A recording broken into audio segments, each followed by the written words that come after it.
नमस्कार, यो एभिन्यूज खबरको सङ्केत हो। तपाईँ अहिले एभिन्यूज एट 2 मा हुनुहुन्छ। म विष्णु बसौला। प्रारम्भमा मूल खबर। सरकारद्वारा पूर्व अर्थमन्त्री खतिवडालाई अमेरिकाको राजदूतमा सिफारिस। मुख्य सचिवमा शङ्करदास बैरागी बडुवा।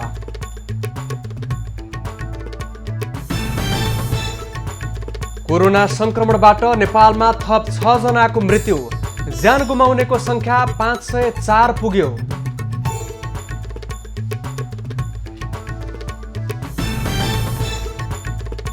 रानीपोखरी स्थित बाल गोपालेश्वर मन्दिरमा गजुर प्रतिस्थापन गरियो। यस वर्षको भाइटिकामा मन्दिर खुल्ला गर्ने तयारी। गौतम बुद्ध विमानस्थल निर्माणको काम निर्धारित समयमा नसकिने निश्चित। उपकरण र प्राविधिक कर्मचारीको अभावमा काम प्रभावित। प्राविधिकको आउने प्रोसेसमा र राष्ट्रिय क्रिकेट टिमका पुरुष र महिला खेलाडीको वर्गीकरण परिमार्जन हुने। चौतर्फी विरोधपछि परिमार्जन गर्न क्यान तयार। अब खबरको सिलसिला प्रारम्भ गरौं। सरकारको निर्णय सम्बन्धी प्रसङ्गबाट। सरकारले अमेरिका र बेलायतमा राजदूतको नाम सिफारिस गरेको छ। आज बसेको मन्त्री परिषदको बैठकले पूर्व अर्थमन्त्री डाक्टर युवराज खतिवडालाई अमेरिका र मुख्य सचिवबाट राजीनामा दिएका लोकदर्शन रेग्मीलाई बेलायत र डाक्टर निर्मल कुमार विश्वकर्मालाई दक्षिण अफ्रिकाको राजदूतमा सिफारिस गरिएको छ। त्यस्तै बैठकले मुख्य सचिवमा शङ्करदास बैरागीलाई बडुवा गरेको छ। अर्थमन्त्रीबाट बाहिरिए लगत्तै सरकारको अर्थ सल्लाहकार बनाइएका खतिवडालाई केही दिनमै अमेरिकाको राजदूतमा सिफारिस गरिएको हो। संसदीय सुनवाई प्रक्रिया पूरा गरेपछि खतिवडा, रेग्मी र विश्वकर्माको राजदूतमा नियुक्त हुने बाटो खुल्ला हुनेछ। मुख्य सचिव रेग्मीले भने आज बिहान राजीनामा दिएका थिए। उनको कार्यकाल कार्तिक 3 गते सकिँदै थियो। नेपालमा कोरोना भाइरसको संक्रमणबाट थप 6 जनाको मृत्यु भएको छ। कोरोना भाइरसको संक्रमणबाट सुनसरीका 2 जना, मोरङ, बाँके, सुर्खेत, रूपन्देहीमा एक जनाको मृत्यु भएको छ। मोरङको उर्लाबारी नगरपालिका 2 का 84 वर्षका संक्रमित वृद्धको होम आइसोलेसनमा मृत्यु भएको छ। यसैगरी सुनसरीको इटहरी उपमहानगरपालिका 4 का 27 वर्षका पुरुषको कोशी अस्पतालमा उपचारको क्रममा र इटहरी उपमहानगरपालिका 6 का 56 वर्षका पुरुषको बीपी कोइराला स्वास्थ्य विज्ञान प्रतिष्ठान धरानमा मृत्यु भएको छ। 27 वर्षका पुरुष लागु औषध मुद्दामा जिल्ला कारागार मोरङमा सजाय भोगिरहेका बन्दी रहेका छन्। उता नेपालगञ्ज मेडिकल कलेज कोहलपुरमा आज बिहान 2 जना संक्रमितको मृत्यु भएको छ। नेपालगञ्ज 4 का 52 वर्षका पुरुष र सुर्खेतका 75 वर्षकी महिलाको उपचारको क्रममा मृत्यु भएको अस्पतालले जनाएको छ। त्यस्तै बुटोल स्थित कोरोना विशेष अस्पतालमा उपचारको क्रममा 80 वर्षीय संक्रमित पुरुषको गैराती मृत्यु भएको छ। मृतक बुटोल उपमहानगरपालिका 8 सुक्खा नगरका बासिन्दा रहेका छन्। यो सँगै नेपालमा कोरोनाबाट ज्यान गुमाउनेको संख्या 504 पुगेको छ। निजी प्रयोगशाला सञ्चालकले प्रयोगशाला सञ्चालन सम्बन्धी विवाद छलफलबाट नटुङ्ग्याए शनिबारदेखि परीक्षण बन्द गर्ने निर्णय गरेका छन्। सरकारले तोकेको शुल्क कार्यान्वयन नभएको भन्दै कारवाही गर्ने चेतावनी दिएपछि निजी प्रयोगशाला सञ्चालकको बैठकले यस्तो निर्णय गरेको हो। स्वास्थ्य मन्त्रालयले भदौ 28 मा तोकिएको 2000 रुपैयाँमा पिसिआर नगरे अनुमति खारेज गर्ने निर्णय गरे लगत्तै निजी प्रयोगशाला सञ्चालकले 3 दिनको अल्टिमेटम दिएका हुन्।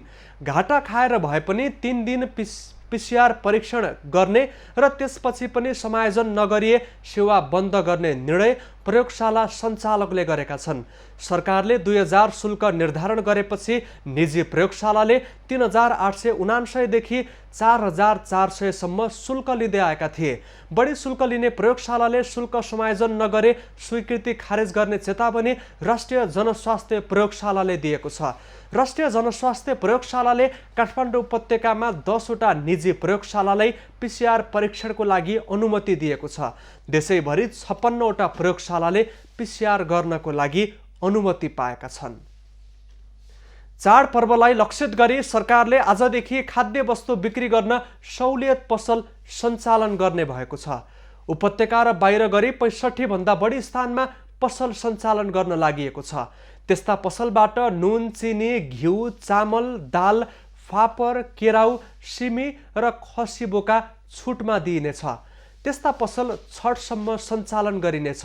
साल्ट ट्रेडिङ कर्पोरेसन र खाद्य व्यवस्था तथा व्यापार कम्पनीले उपत्यकाको कालीमाटी, कोटेश्वर, टेकु, सिंहदरबार, सतुङ्गल, ललितपुर, थापाथली, नक्खु, प्रयाग पोखरी, जाउलाखेल र भक्तपुरमा यस्ता पसल सञ्चालन गर्न लागेको छ।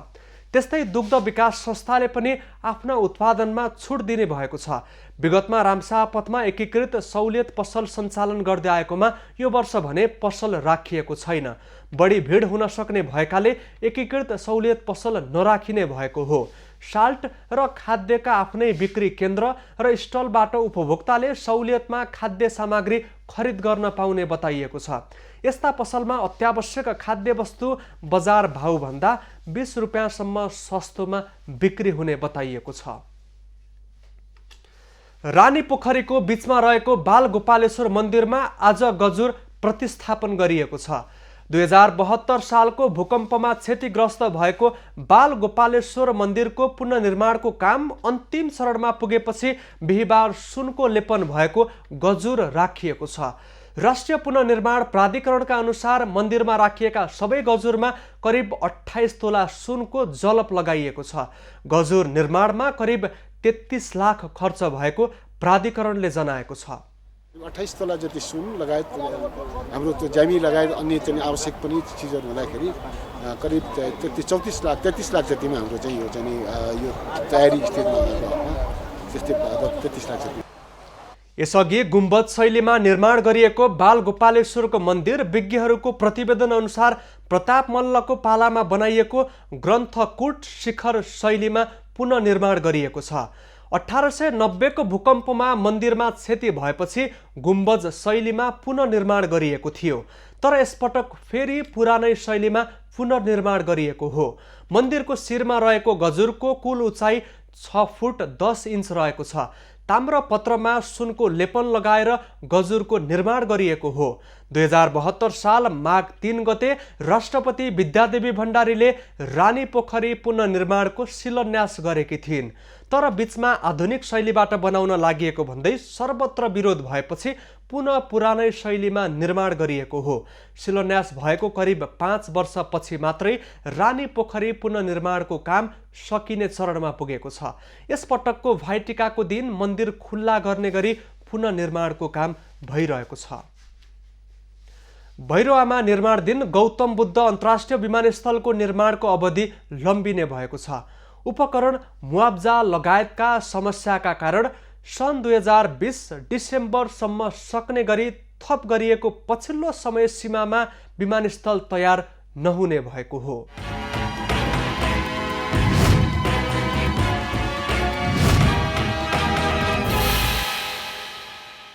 भैरहवामा निर्माणाधीन गौतम बुद्ध अन्तर्राष्ट्रिय विमानस्थलको काम, उपकरण र प्राविधिक कर्मचारीको अभावमा प्रभावित भएको छ।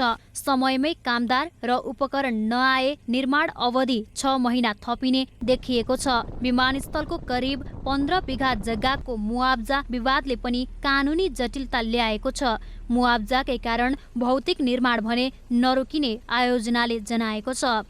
यो जे जति विवादास्पद जुन मुआब्जाका प्रक्रियाहरू छन्, जुन हामीले टुङ्ग्याउनको लागि अलिकति समय लागिरहेको छ विभिन्न कारणले गर्दा, त्यसले गर्दा आयोजनाको निर्माण कार्यलाई चाहिँ प्रभावित हुँदैन। किन भन्दा ती विभिन्न ठाउँमा छरिएका जग्गाहरू हुन् र हाम्रो भित्री तारबार भन्दा बाहिरका क्षेत्रहरू हुन्। विमानस्थलका लागि अधिकरण गर्न आवश्यक 500 बिघा जग्गा मध्ये 450 बिघा भन्दा बढी जग्गाको मुआब्जा भने वितरण भइसकेको छ। गत मार्चमै विमानस्थल निर्माण सक्ने योजना भएपछि डिसेम्बरसम्म म्याद थपिएको छ, तर त्यो समयमा पनि काम सकिने स्थिति देखिएको छैन। टर्मिनल निर्माण र केही उपकरण आयातको काम पनि बाँकी छ।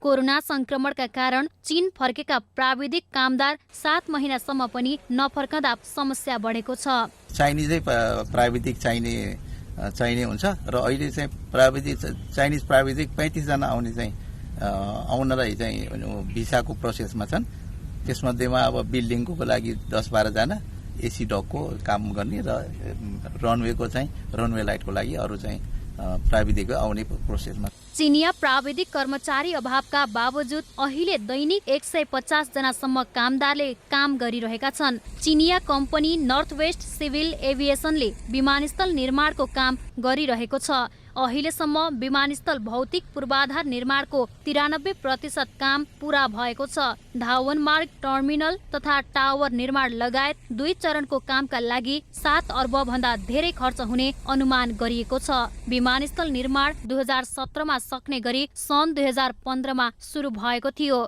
दामोदर खनाल, रूपन्देही।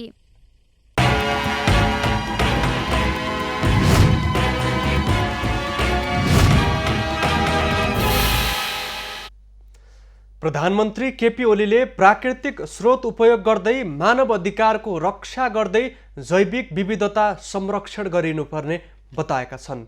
संयुक्त राष्ट्रसङ्घको 75औं महासभा अन्तर्गत जैविक विविधता सम्बन्धी सम्मेलनलाई सम्बोधन गर्दै उनले प्राकृतिक संसाधनमा मानव जातिको अधिकार र जैविक विविधता संरक्षणको निरन्तर प्रयासलाई सन्तुलित गरिनुपर्ने बताएका हुन्। प्राकृतिक स्रोतहरू मानव जातिको पिँढीलाई जोडेर राख्ने सामान्य रूपरेखा रहेको भन्दै प्रधानमन्त्री ओलीले जैविक विविधता कुनै राष्ट्रभित्र सीमित नहुने उल्लेख गरेका छन्। प्रधानमन्त्री ओलीले जैविक विविधता संरक्षणमा नेपाल प्रतिबद्ध भएको पनि बताए। नेपालको हिमाली क्षेत्रको पृथक पारिस्थितिक प्रणाली अध्ययन अनुसन्धानको लागि उपयुक्त रहेको पनि उनको भनाइरहेको छ। प्रधानमन्त्री ओलीले नेपालमा जलविद्युतबाट उपलब्ध हुने स्वच्छ ऊर्जाले जैविक विविधतामा पार्ने दबावलाई कम गरेको पनि बताए। आवश्यक राजनीतिक इच्छा शक्ति जागृत गरी विचार तथा नवप्रवर्तकको प्रवर्धन अहिलेको आवश्यकता रहेको औल्याउँदै प्रधानमन्त्री ओलीले जैविक विविधता संरक्षणको लागि दृढताको साथ कार्य गर्न आग्रह गरेका छन्। सञ्चार गृहहरूको छाता संगठन मिडिया अलायन्स नेपालको प्रतिनिधि मण्डलले प्रधानमन्त्री केपी ओलीसँग भेट गरी सञ्चार माध्यमहरूले भोगिरहेका समस्याबारे अवगत गराएको छ। भेटमा प्रधानमन्त्री ओलीले सञ्चार माध्यमको संरक्षणको लागि सरकार प्रतिबद्ध रहेको बताएका छन्। प्रधानमन्त्री केपी ओलीले देश सङ्कटमा रहेको बेला सञ्चार माध्यम एकमत भएर अघि बढ्नुपर्ने बताएका छन्। नवगठित मिडिया एलायन्सको प्रतिनिधि मण्डलले बुधबार प्रधानमन्त्री ओलीसँग गरेको भेटका अवसरमा उनले सङ्कटका बेला सरकारलाई सञ्चार माध्यमले समेत साथ दिनुपर्ने बताएका छन्। कोरोना महामारीका कारण सञ्चार माध्यमहरू समेत सङ्कटमा रहेको उल्लेख गर्दै प्रधानमन्त्री ओलीले सरकार सञ्चार माध्यमको संरक्षणका लागि प्रतिबद्ध रहेको बताएका छन्। यस मिडिया इन्डस्ट्रीलाई इन्डस्ट्रीको रूपमा गच्छेअनुसार फिजिकल प्रोटेक्सन भन्नुहुन्छ भने 100% कम्प्लिटली अरू प्रकारका अब सब्जेक्टिभ एस्पेक्ट हुन्छ त्यसका या अरू एस्पेक्टहरू हुन्छ, मोनिटरी एस्पेक्टहरू हुन्छ, त्यसमा यथासम्भव साथ सहयोग दिन्छ, प्रोटेक्सन गर्छ। प्रधानमन्त्री ओलीले कतिपय सञ्चार माध्यमले सरकार विरुद्ध भ्रम फैलाउने काम गरेको गुनासो गर्दै सरकार सञ्चार माध्यमको विरोधी नभएको बताए। उनले समृद्धिका लागि सरकार र सञ्चार माध्यम दुवैले सहकार्य गर्नुपर्नेमा जोड समेत दिए। प्रधानमन्त्री ओलीले कार्तिक 7 गतेदेखि क्लिन फिट लागू हुनेमा ढुक्क रहन समेत आग्रह गरे। एकले अर्कालाई समर्थन गर्न पर्ने भएपछि ऊ पनि कमजोर, ऊ पनि कमजोर, उसलाई पनि चल्न गाह्रो हुन्छ, उसलाई पनि चल्न गाह्रो हुन्छ।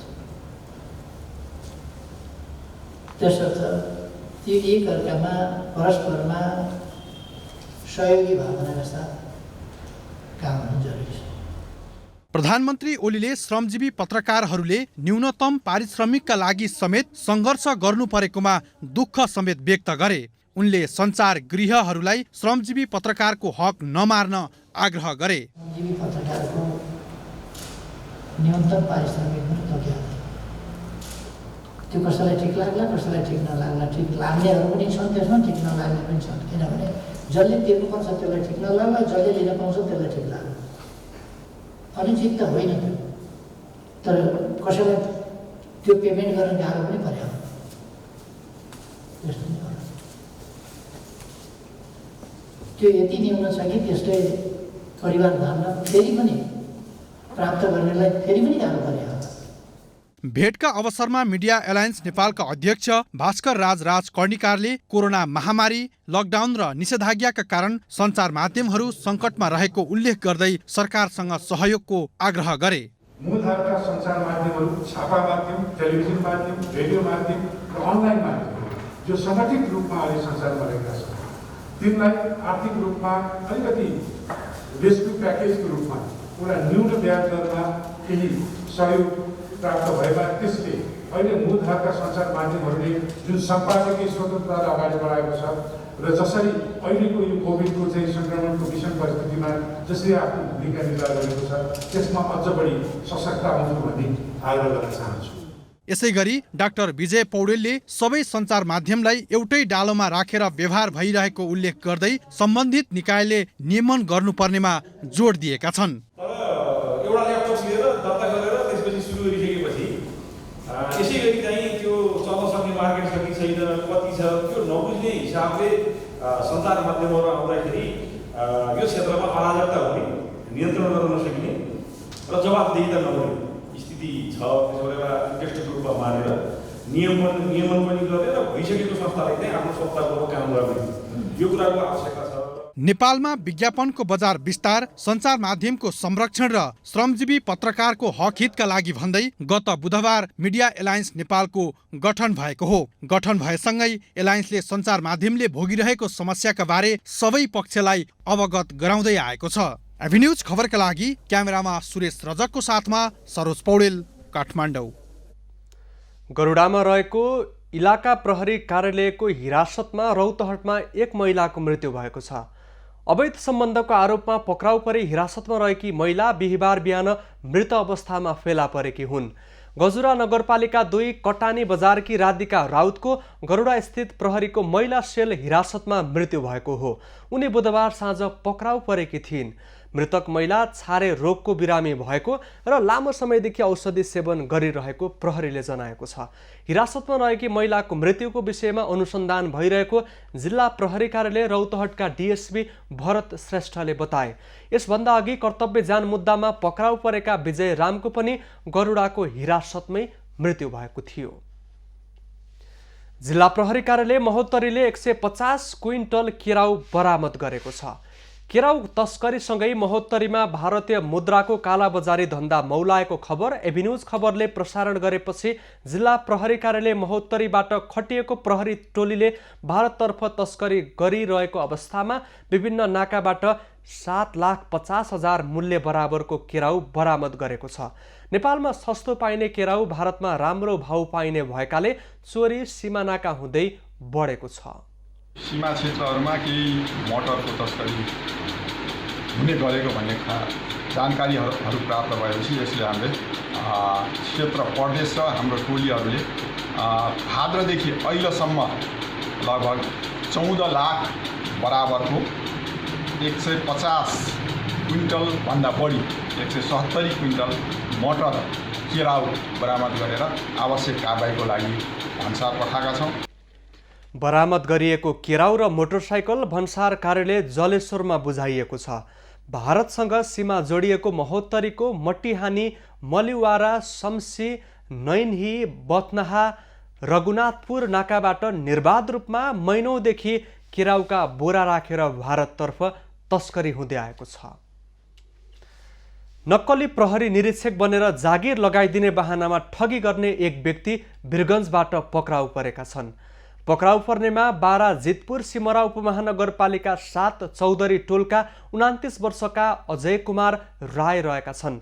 प्रहरी निरीक्षकको वर्दी लगाएर प्रहरी सहायक निरीक्षक, राष्ट्रिय अनुसन्धान विभागको सहायक सूचक र खरिदारको लिखित परीक्षा लिइरहेका बेला उनी पक्राउ परेका हुन्। वीरगञ्ज महानगरपालिका 16 स्थित देव पार्टी प्यालेसमा फर्जी परीक्षा चलाइरहेका बेला रायलाई पक्राउ गरिएको प्रहरीले जनाएको छ। उनले विभिन्न प्रलोभनमा परी 25 जनालाई 21 जनालाई परीक्षामा सहभागी गराएको प्रहरीले जनाएको छ। प्रहरीले प्रवेशपत्र प्रश्नपत्र समेत बरामद गरेको छ। रायले पर्सा, सर्लाही र बाराका 13 जनासँग 3,31,000 रुपियाँ समेत ठगी गरेको प्रहरीले जनाएको छ। अब बाँकी खबर। दोलखाका शैक्षिक संस्थाहरू आजबाट पुनः बन्द भएका छन्। जिल्लामा लक्षण सहितका संक्रमित थपिएपछि कोरोना सङ्कट व्यवस्थापन केन्द्रले विद्यालय बन्द गर्न निर्देशन दिएको हो। शैक्षिक सहजीकरणको नाममा विद्यालयले विद्यार्थी बोलाई जबरजस्ती कक्षा सञ्चालन गर्दा जोखिम बढ्ने केन्द्रको निष्कर्ष छ। निर्देशनको अवज्ञा गर्नेलाई कारवाही गरिने जिल्ला प्रशासन कार्यालयले जानकारी गराएको छ। प्रशासनले खुल्ला स्थानमा मानिसहरू भेला हुन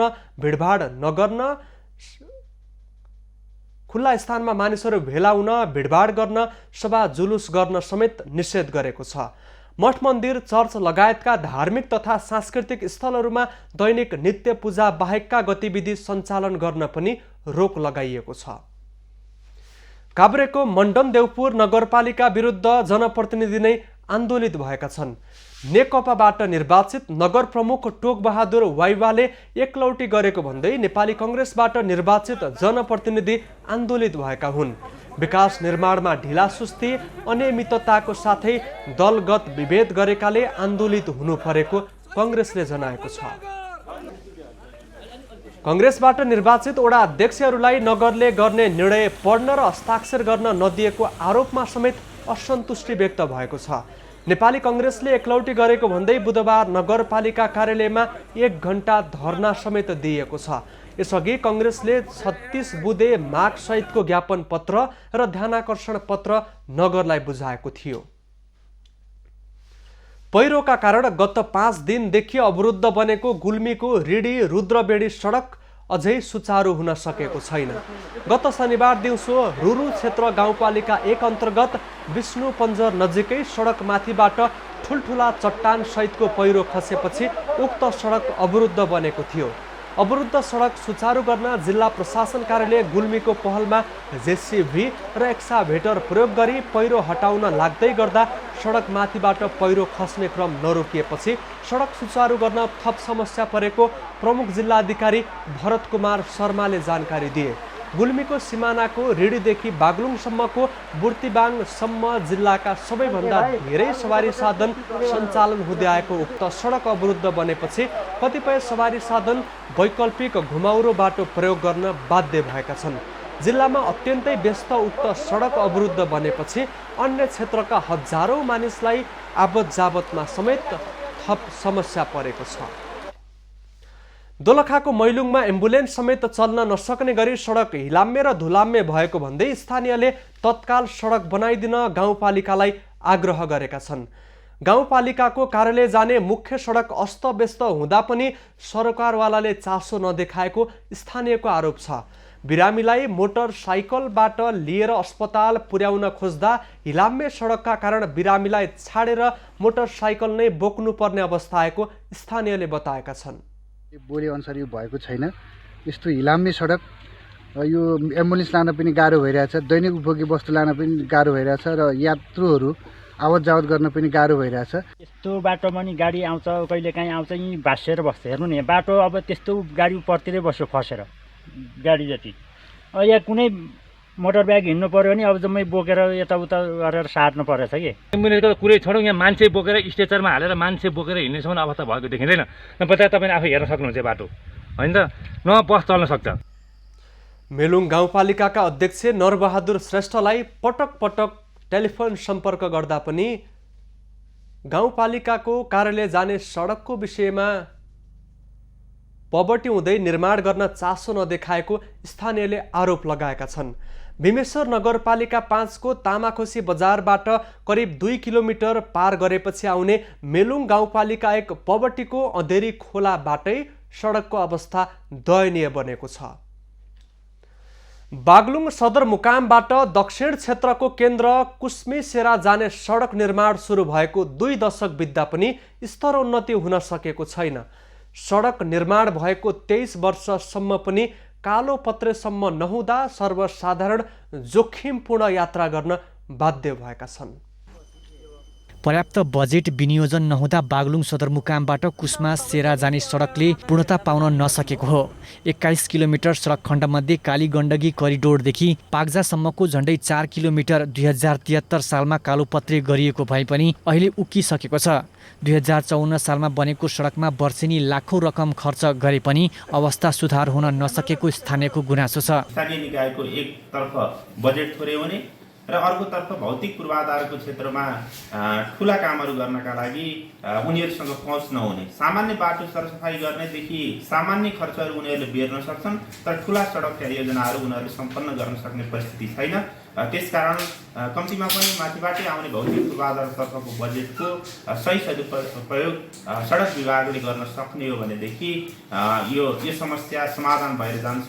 विशेष गरी पाक्जा, पानी ट्याङ्की र सरङ्गे लगायत स्थानमा हिलोले सवारी साधन फस्ने गरेका छन्। जुनसुकै स्थानमा गाडी फसेपछि दिनभर कुरेर बस्नुपर्ने, पैदल गए पनि हैरानी खेप्नुपर्ने बाध्यता छ। बाटोको अवस्था नाजुक छ। बिचमा छेदबिच भइराखेको अवस्था छ, गाडी रोकिराखेको अवस्था छ। अब बिहान बनायो बेलुका इन्डस्ट्रियल ट्याङ्कीहरू जोड्ने भइराखेको अवस्था छ। त्यो नाजुक त पहिलाको पनि अब अवस्था त गम्भीरै थियो, झन् त्यहाँभन्दा पनि भरस्टै भइसकेको छ बाटो। स्थानीयलाई बिहान सदरमुकाम गएर बेलुकी घर फर्कन हम्मे हुने गरेको छ। सडक निर्माणको जिम्मेवारी लिएको कर्ण बिल्डर्स कन्स्ट्रक्सनले बाटो काट्ने, पक्की पर्खाल लगाउने, तारजाली सहितको पर्खाल बनाउने काम गरे पनि बर्सातको समयमा सडक क्षत विक्षेत भएको छ। सडक नबन्दा जनप्रतिनिधिमाथि पनि प्रश्न उठ्ने गरेको छ। मान्छेले बाटो खुल्ने कहिले हो, बाटो खुल्ने कहिले हो भन्ने छ। अब बाटो खुल्छ भन्नु परेको छ। त्यस्तो हुँदा हामीलाई पनि लजाख्नु भएको छ। राज्यसँग अब बजेट पनि नभएको होला, त्यसलाई चाहिँ अन्त बजेट पठाएर भए पनि सबै पावर र शक्तिको भरमा आफ्नो क्षेत्रमा मात्रै बजेट लाने र हाम्रो दक्षिणको नेताहरूको पावर नपुगेको कि भन्ने लागेको छ मलाई। 21 किलोमिटर लामो सडक खण्डमध्ये 6 किलोमिटर सडक यसअघि कालोपत्रे भएको छ। बाँकी 15 किलोमिटर सडक 3 खण्डमा कालोपत्रे गर्ने तयारी छ। सडक निर्माण पूर्वाधार क्षेत्र विकास कार्यक्रमको 8 करोड र भौतिक पूर्वाधार मन्त्रालयको 26 करोड बजेटमा निर्माण हुन लागेको हो। राजेश चन्द्र राजभण्डारी, बागलुङ। पछिल्लो समय भोजपुरका युवाहरूको कृषि व्यवसायतिर लाग्ने मोह बढेको छ। तर पहुँचको आधारमा स्थानीय तह तथा अन्य सरकारी निकायले अनुदान वितरण गर्दा भने वास्तविक किसानहरू मारमा परेका छन्। भोजपुर नगरपालिका 4 सिद्धेश्वर डाँवाका 22 वर्षीय युवा गणेश विष्टले इलामबाट उन्नत जातको गाई ल्याएर 12 लाख बढी लागतमा गाई पालन व्यवसाय गरिरहेका छन्। उनको फर्मबाट दैनिक 50 लिटर बढी दुध उत्पादन भइरहेको छ। तर करिब 800 मिटर कच्ची बाटो मर्मतमा वडा कार्यालयले ध्यान नदिँदा उनलाई दुध बिक्रीका लागि सदरमुकामसम्म पुग्न शास्ति हुने गरेको छ। उनले जोखिम मोलेर मोटरसाइकलमा दुध बोक्दै आएका छन्। विष्टले आफ्नै ठाउँमा स्वरोजगार बन्नको लागि व्यावसायिक रूपमा पशुपालन गरेको भए पनि सरकारी निकायबाट हालसम्म कुनै सहयोग पाएका छैनन्। दुध लानु पर्यो, बिहान भोजपुर लानु पर्छ, यहाँदेखिको दावादेखिको भोजपुर लानु पर्यो। अब बिहान लानु पर्यो पानी झरीमा, एकदम अब बाटोको त्यही अवस्था, पानी झरी दिनरात। सरकारीबाट आउने अनुदानहरू यस्तो रकमहरू चाहिँ अब हामी गर्ने कृषकलाई चाहिँ पाउन पाएदेखि होइन केही गर्न सकिन्थ्यो, अब त्यसमा परेशान हुन्थ्यो। अब अहिले त के छ, हामीले हामी जस्तो केही पाउनै सकिँदैन। उनले दर्ता गरी सञ्चालन गरेको दावाली पशुपन्छी तथा कृषि फर्ममा भैँसी, बाख्रा तथा कुखुरा समेत रहेका छन्। फर्ममा उनका बुबा तथा अन्य परिवारका सदस्यले पनि सहयोग गर्दै आएका छन्। तर रकम अभावमा गाई राख्नको लागि गोठ सुधार गर्न नसक्दा बेला बेलामा गाई बिरामी हुने गरेका छन्। फर्ममा गाईलाई राख्नका लागि बाँस बिछ्याएर बस्ने ठाउँ बनाएका छन्, जसको कारण ठुलो लगानी गरेर बाहिरबाट ल्याएका गाई बचाउने चिन्ता किसानमा छ। अब राज्यबाट चाहिँ पाइराखेको अब सुनिन्छ, रेडी मिडियाहरूबाट सुनिन्छ चाहिँ नि अब अनुदानहरू छ, यस्तो छ, धेरै धेरै पाइन्छ भनेर भनेका छन्। अहिलेसम्म हामीहरूले केही पाइएको छैन, यहाँ एउटा केही नै पाइएको छैन। अब केही पाएदेखि अझै यसलाई बढाएर राम्रो गर्न पाए, अब भकार सुधार यस्तो बाँसमाथि गाई राख्नु परेको छ, त्यसलाई चाहिँ व्यवस्थित ठाउँहरू बनाउने पैसाहरू कतैबाट पाएदेखि केही गरिन्थ्यो भन्ने आशा छ। स्थानीय तह तथा सरकारका अन्य विभिन्न निकायबाट विभिन्न खाले अनुदानका कार्यक्रम सञ्चालन हुने गरे पनि पहुँचवालाले मात्र यस्तो सुविधा पाउने गरेका धेरै उदाहरण भेटिन्छन्। यसर्थ सरकारी निकायले कार्यक्रम सञ्चालन गर्दा वास्तविक किसानसम्म पुग्न आवश्यक छ। युवराज विष्ट, भोजपुर। कञ्चनपुरको बेलौरी स्थित बैंक अफ काठमाडौँमा कार्यरत एक कर्मचारीमा कोरोना भाइरसको संक्रमण देखिएपछि सेवा प्रवाह स्थगित भएको छ। बैंक अफ काठमाडौँका कर्मचारीमा संक्रमण देखिएपछि सँगै रहेको राष्ट्रिय वाणिज्य बैंक बेलौरी शाखाले पनि केही दिनको लागि सेवा बन्द गरेको छ। संक्रमित कर्मचारीको सम्पर्कमा आएका अन्य कर्मचारी र सोही भवनमा रहेको राष्ट्रिय वाणिज्य बैंक बेलौरी शाखाका कर्मचारीको PCR परीक्षण पछि मात्रै दुवै शाखाले सेवा सुचारू गर्ने बताएका छन्। दुवै बैंकले 7 दिनसम्मको लागि सेवा स्थगित गरेका हुन्। देशको सुरक्षा व्यवस्था सम्हालेर बसेका उच्च ओहदाका व्यक्तिहरूले नै बलात्कारका घटना रोक्न सरकारले नसकेको स्वीकार गरेका छन्। बलात्कारका घटनामा अधिकांश नजिकका व्यक्ति संलग्न हुने भएकाले रोक्न गाह्रो भएको उनीहरूको तर्क रहेको छ। सिंहदरबारमा बुधबार बसेको प्रतिनिधि सभा अन्तर्गतको राज्य व्यवस्था समिति बैठकमा गृहमन्त्री रामबहादुर थापाले बलात्कारका घटना रोक्न सरकारले अधिकतम प्रयत्न गरिरहेको भए पनि पछिल्लो समय औसतमा प्रत्येक दिन 6-7 जना बलात्कृत हुने गरेको देखिएको बताए। बलात्कार र हत्याका घटना न्यूनीकरणका लागि राज्यले कानून र नियम निर्माण गरे पनि प्रभावकारी हुन नसकेको थापाले स्वीकार गरे। पछिल्लो समय यस्ता मुद्दामा मेलमिलाप गराउनेलाई पनि कानूनी कारबाही गर्नुपर्ने कुरा उठेको जनाउँदै गृहमन्त्री थापाले उनीहरू विरुद्ध पनि कारबाही चलाइने स्पष्ट पारे। निश्चय पनि यो स्थिति हुनु दुःखद नै हो र राज्यको तर्फबाट हामीले यस किसिमका घटनाहरू र प्रक्रियाहरूलाई न्यूनीकरण गर्ने र यसको रोकथामको निम्ति राज्यले आवश्यक कानुनहरू नियमहरू पनि बनाएको छ। त्यस्तै प्रहरी महानिरीक्षक शैलेन्द्र थापाले पछिल्लो समय बालिकामाथि यौन दुर्व्यवहारका घटना बढेको स्वीकार गरे। सम्झनाको बलात्कार तथा हत्याका आरोपी राजेन्द्र बोहराले अपराध स्वीकार गरेको संसदीय समितिलाई उनले जानकारी गराए। बलात्कारका घटनामा अधिकांश नजिकका व्यक्ति संलग्न हुने भएकाले रोक्न गाह्रो भएको महानिरीक्षक थापाको भनाइ छ। उनले कञ्चनपुरकी 13 वर्षीय निर्मला पन्तको बलात्कार र हत्या को अनुसन्धान तीव्र रूपमा अगाडि बढिरहेको पनि उल्लेख गरे। उसले त्योभन्दा पहिला पनि साउनको अन्ततिर एउटा अन्य किशोरीलाई जबरजस्ती करनी गरेको र त्यो कुरा गाउँ स्तरमै मिलापत्र भएर मिलाएको भन्ने कुरो आयो। त्यसपछि हामीले त्यो किशोरीको तर्फबाट पनि जाहेरी लिने काम गर्यौं र अहिले ऊ 2टा जबरजस्ती करनी र एउटा कर्तव्य ज्यान केसमा अदालतको आदेशले 15 दिनको म्याद थप भएर अनुसन्धान भइरहेको अवस्था छ। बैठकमा सांसदहरूले बलात्कारका घटनालाई मिलापत्र गराउने व्यक्ति तथा निकायहरूलाई बलात्कारको मतियारको रूपमा कारबाही गर्न एवं त्यसरी कारबाही गर्ने कानूनी व्यवस्था गर्न माग गरेका थिए।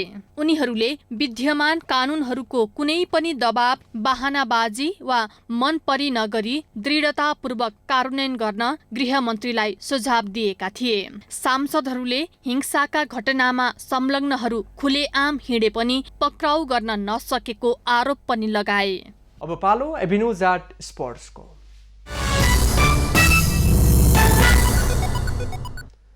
नेपाल क्रिकेट संघ क्यानले राष्ट्रिय क्रिकेट टिमका पुरुष र महिला खेलाडीको वर्गीकरण परिमार्जन गर्ने भएको छ। खेलाडी वर्गीकरणको चौतर्फी विरोध भएपछि क्यानले वर्गीकरण परिमार्जन गर्ने तयारी गरेको छ।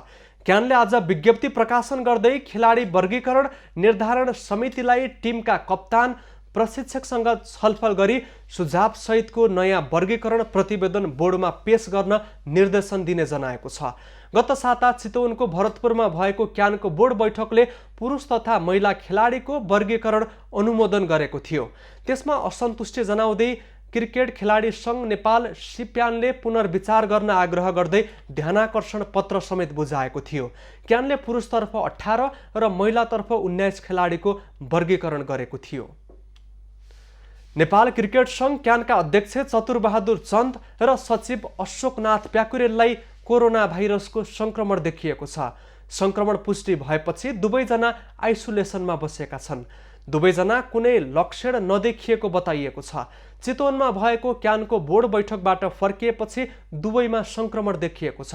परीक्षणको क्रममा क्यानका उपाध्यक्ष राजु बाबु श्रेष्ठ सहित कोषाध्यक्ष रोशन बहादुर सिंहको भने रिपोर्ट नेगेटिभ आएको छ।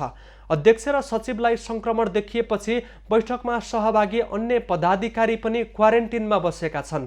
क्यानले आन्तरिक रूपमा बैठक सहभागी सबैलाई कोरोना परीक्षणको लागि अनुरोध गरेको छ। अब पालो एभिन्यूज एट मौसमको। एभिन्यूज एट मौसमको साथमा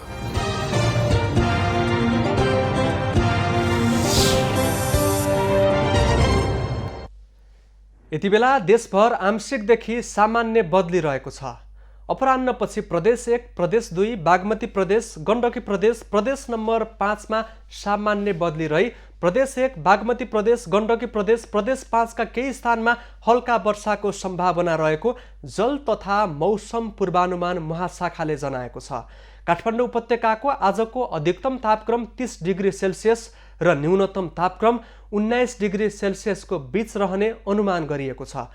आज सूर्योदय बिहान 5:56 भयो भने सूर्यास्त साँझ 5:49 हुनेछ। आज देशभरको मौसम कस्तो रहला त? हेरौँ देशका विभिन्न स्थानको अनुमानित मौसमी अवस्था।